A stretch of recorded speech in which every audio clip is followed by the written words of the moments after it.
Tapos, pito naman tayo ng tokwa. Medyo malaki itong pag-cubes niya.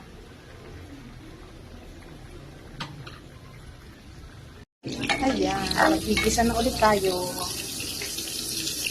Gusto ko butter para malasa. Isayin natin ng sibuyas, bawang.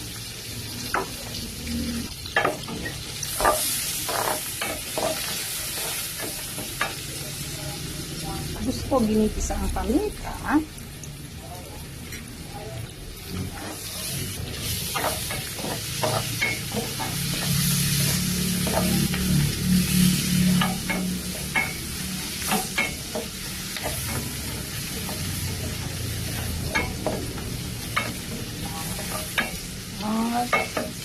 Habang gigisa natin yan, gigisa na rin natin ang manok.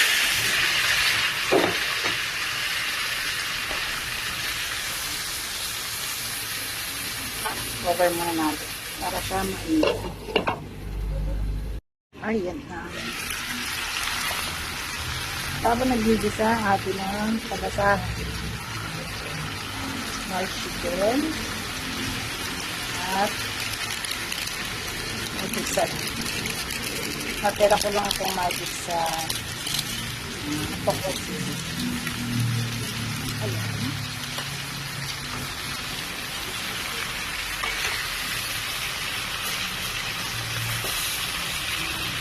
Ito na ating. At the same time, maganda na rin ang lasa ng ating sibuyas bawang. Bakit kasi hindi namin.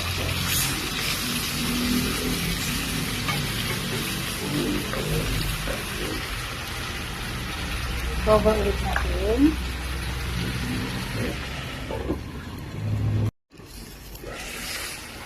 Ayan na ulit. Okay na nga ating chicken. Lagyan natin ang oyster sauce.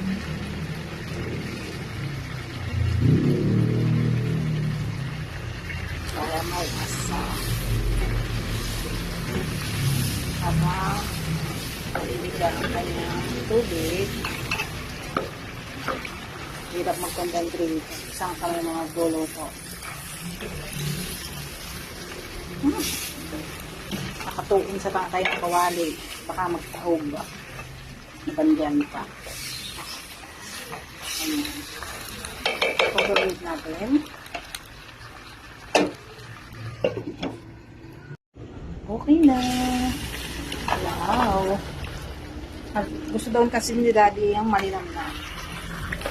Malinamnam. Okay na ba to, Daddy? Habang si Daddy nagdadakot ng mga tubol, nagpakain na din ng mga baby, lagyan ko lang siya ng konting toyo. Adobo talaga to. Ayan ang suka. Inihan ko, gusto kasi maasin.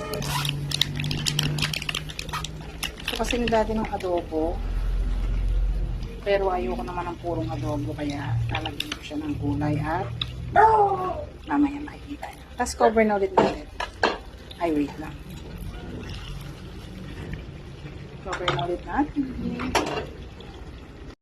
Habang ako'y nagpapakulo, naisip ko siyang lagyan ng sili para mabango. Dapat mamaya ko ito yan eh. Para magmura. Takbo. Banguhan niya. Wow.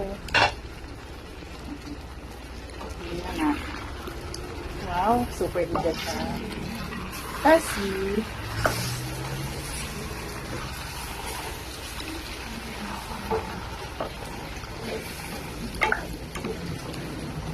saan sana napunta yung camera ko. Ayan.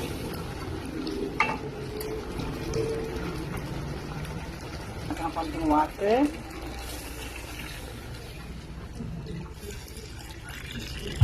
And ilalagay ko na ang aking gulay.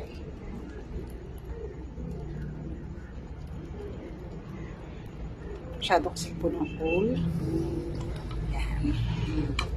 Gusto ko lang may gulay. May adobong sitaw nga, di ba? Ano, may baboy. Why not? Adobong manok na may sitaw. Ayan. At i-cover na ulit natin. Mag-water pa ulit kasi yan. Wow! Di ba? Nag-water na ulit siya. Kailangan natin siyang haluin.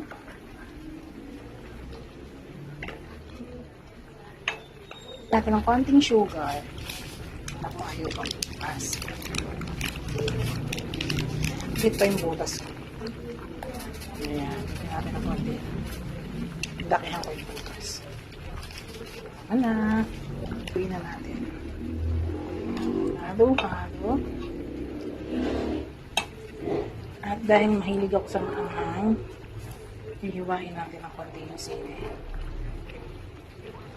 Sa akin kulang pa sa asin, kaya pinagdagan ko. Tapos, iigahin ko lang siya ng konti.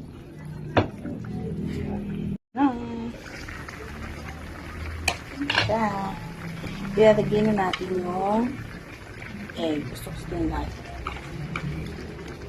Ayan. Ito lang siya sa parang makulayan lang. Kailangan na natin yung konti.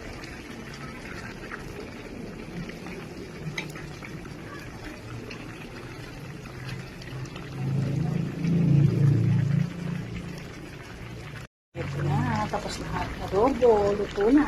At ilalagay ko itong puling gusto ko. Pritong tokla.